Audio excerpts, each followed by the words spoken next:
because you individually, as an expert, have a long history in world-class nutrition performance across many sports, rowing, ice hockey with the Maple Leafs, professional rugby originally, all sorts of sports.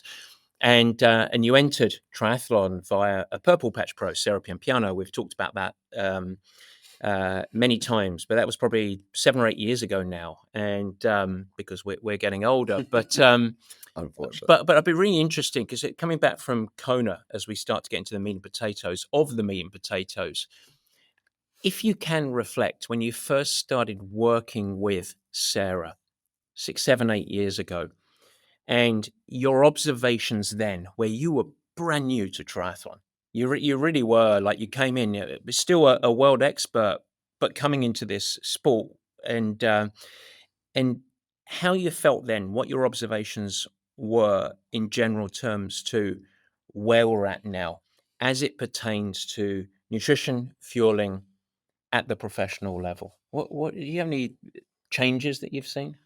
well, I think first word that comes to mind is opportunity. Yeah. I think there was a huge opportunity, and I actually spoke to Sarah the other day, and it's crazy to think it was 7 years ago. Then we were just reflecting on that journey and reflecting on the journey with you at Fire Station in San Francisco, and you grilling me. Look, I think back then the emergence of we've always known carbohydrates are important. Yep. But it's gone in these ebbs and flows. Carbohydrates are important back to the 50s, 60s, 70s, 80s. Okay, maybe not as high carbohydrate intake as it is today, but certainly carbohydrates were in vogue. Then it shifted. We saw this low carb, high fat sort of, period come through where people got excited and, probably more anecdotal than actually science-based. Yep. We then have seen a resurgence and a renaissance sort of in the last few carbohydrates. years, really, like 2 to 3 years. Correct. Yeah. However, back in 2017, there was the research starting to come out. You had individuals like James Morton and whatnot providing these studies who, I certainly admire and look at their research despite being a competitor. I mean, it's science. And so I can look at that science back in 2017 and go, well, there's something to this, isn't there? The body, from a physiological standpoint, can take in way more than 60 grams an hour. Well, why aren't we doing this for those athletes who are pushing that high pace? octane effort. Exactly, high octane effort. Sarah being one of those athletes. Matt, you came to me. Look, Sarah's inconsistent with her race performance. Day to day, she's inconsistent. She had some health issues around bone stress injuries. She had gut issues. So it was sort of unpicking her, saying, what are you doing on a day-to-day basis? Okay, let's change your nutritional intake day to day, which again, I still look at today and it's extremely frustrating for me for everyone to be so focused on race fueling.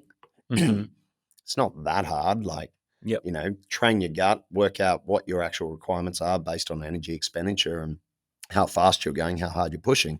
You can work out grams per hour and train that.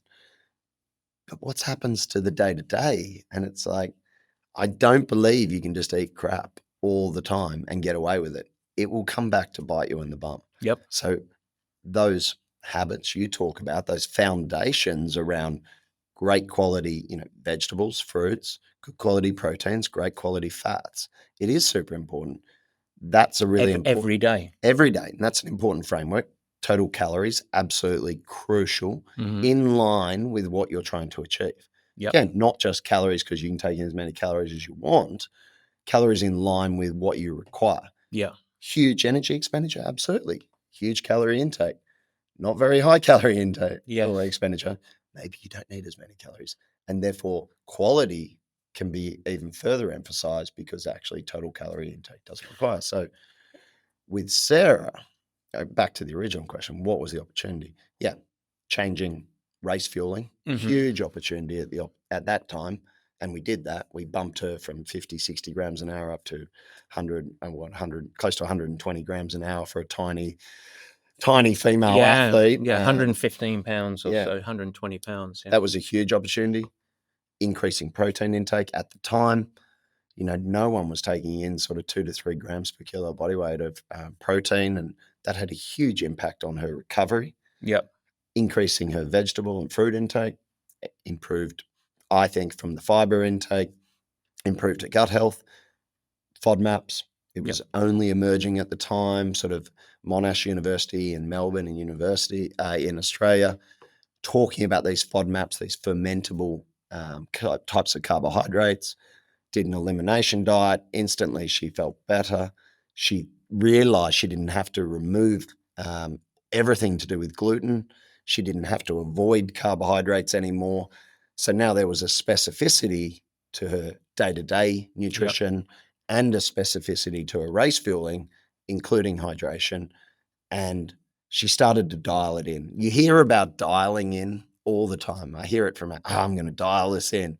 But she really did dial it in because the nutrition day-to-day and race fueling was tailored to her. And that all of that became Fuelin.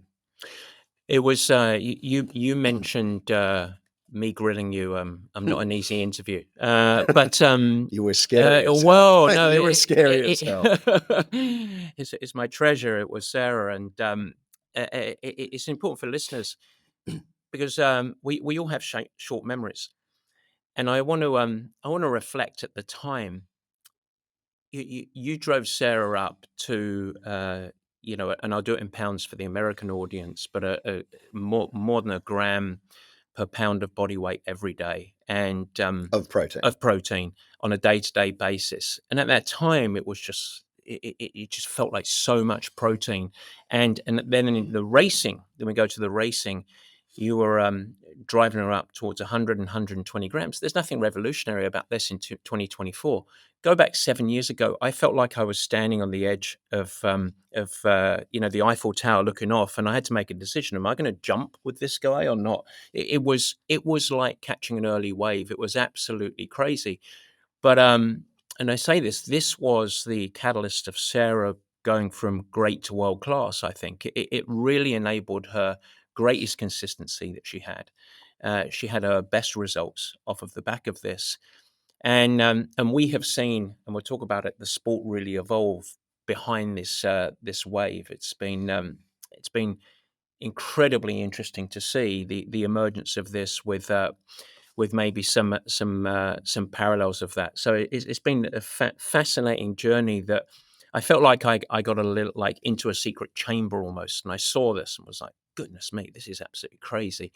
I thought you were crazy. That's why I grilled you so much, because I really wanted to make sure that I felt like you knew what you were talking about. And we went on it, and it's true. And I think many industries are often really positively impacted by external sources. Any sport, and this can be some of the best sports, like the biggest sports in the world, soccer or whatever it is, can get institutionalized. And when you go outside of the sport and have new ideas, sometimes that can often be the unlock. And I think in the sphere of nutrition, I think that was absolutely the case. Yourself and others brought in this with the research, and it was really fascinating. I want to dive into to Kona specifically. You talked earlier about high octane athletes, and I can't let this go. If I let this go, I'm going to forget about it. There is a huge disconnect in my experience working with a lot of coaches that are coaching athletes, working with a lot of athletes. And we just talked about Sarah consuming 100 grams an hour. I see a lot of confusion with this new sphere of 100, 120, 150 grams an hour. Athletes' natural tendencies and coaching athletes, driving athletes up, up, up, up, up. But it's not always a good thing. And it all comes down to mostly energy expenditure, caloric burn. And I want you to discuss something for the audience that I think is really important, perhaps the most valuable thing that you're going to get out today. Most athletes nowadays ride with power meters. These professional athletes, the male athletes, are averaging more than 300 watts over the course of an Ironman. Female athletes, somewhere between 220, 250 watts over the course of an Ironman. They are expending a lot of calories. And so therefore, to support their racing performance, they are able to and should consume a lot of calories.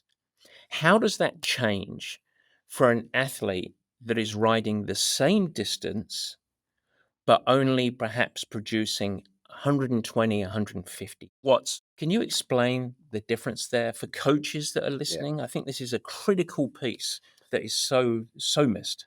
Yeah, it's actually something popping up quite frequently for me from coaches and from athletes who are experiencing GI distress, Yep. especially on the run and also on the bike. I mean, I think the disconnect here is everyone's seeing on social media and whatnot, that 120 grams an hour is just standard for athletes to do now. And you hear talks of 150, 170 grams an hour. Apparently, there was a lot of rumors flying around. That's what Magnus was going to be taking on. Now, again, if you're pushing 350 watts as an average or normalized power for, 4 hours, like you probably, if you can tolerate it, theoretically, it makes sense. But this disconnect between a coach asking me why is it my female athlete, and I'll talk about female in particular because it's an actual example. Why is my female athlete throwing up? She's only taking in 70 grams an hour. And I'm like, okay, well, let's look at power output. Let's look at energy expenditure that is a direct relationship to the power being pushed through the bike. Oh, it's 130 watts. Okay, what does that equate to? Total energy output in terms of calories per hour is around 300 odd calories. So she's burning over the course of an hour, to be very clear, about 300 calories. So, go on, get my watts and calories all mixed up. About 300 calories. Yeah. Now, okay, what's 50 grams of carbs per hour? That's around 200 calories. Yeah. Or it is 200 calories. That other 100 calories, okay, you've got endogenous stores, liver, muscle, blood, glycogen. Yeah. You've also got fat on your body, which you will utilize despite taking in carbohydrates. There's plenty of research and some really cool research showing even intakes of up to 90 grams an hour, you can still have maximal oxidation of fat during periods of time where you take in maximal amounts of carbohydrates. Exactly. It's not a blocking agent. It is acutely. Yeah. And it can suppress utilization of fat as a fuel source acutely. But once time is extended, you start to use fat as a fuel source because your body's like, I need calories. Yep. So thinking about this athlete, 70 grams an hour is above her threshold for requirements. It's not what she needs. And so actually dropping that athlete down to even 40 or 50 grams an hour of carbohydrates, maybe every hour, taking in something like a bar, which might have some protein, some fat, some carbohydrates, breaks up the glucose monotony. That athlete is not world-class. Their relative intensity is still high. Yep. So still working at 65% or plus of their VO2 max, or maybe 75% of their max heart rate, whichever one you're looking at. But absolute intensity, 130 watts versus, as you said, female pros pushing 250 watts, 240 watts. There's a big difference in energy expenditure for that athlete. And so again, what it comes down to is understanding how those watts translate to energy expenditure. You can look on your training platform. Training Peaks does it wonderfully. So does Triathlon. It gives you a work value in kilojoules. It gives you a caloric estimation in calories. You can literally do the math if you want to. And of course, at Fuelin, we would work it out for you. Yeah. But it's not always more is better. It's not always more is better. And in addition to that, the game that we are playing, and this is the case in calories and hydration, we're not trying to be net zero. So in other words, we're not trying to directly balance expenditure with consumption. You will very rarely ever consume or need to consume the exact amount that you're burning and expending. Yeah. And that, again, that will probably resolve a lot of GI issues. So yes, a Fuelin, and yes, I am personally very pro carbohydrates. Yes. However, it's not like just smash carbs for the sake of smashing carbs, much like don't smash calories just for the sake of smashing calories. Have it in context. Context to you as an individual. Work out what you need as an individual through repeated testing. So documenting, again, we call it carb capacity testing, fuel capacity testing, whatever you want to call it. documenting your session, the type of session, bike, swim, run, the intensity, lower intensity, higher intensity, certainly the higher intensity race-paced sessions, the duration, the types of products you took in, what that equates to in terms of total carbohydrates, what that then equates to grams per hour. But most importantly, and again, this is the piece of the puzzle that I think so many athletes and coaches forget, how did you feel? Yeah, exactly. How did you feel? We document that. I felt full. I felt heavy. I felt sick. I vomited.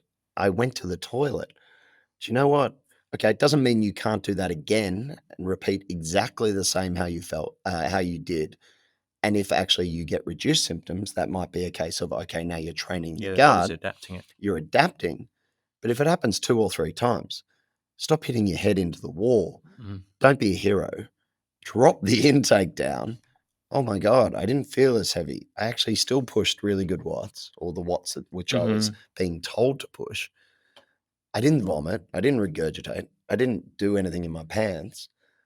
Okay, maybe a little bit less is actually better for me. And so, yeah, I think it's, look, use the science, use the numbers. Again, we track everything, don't we? Yep.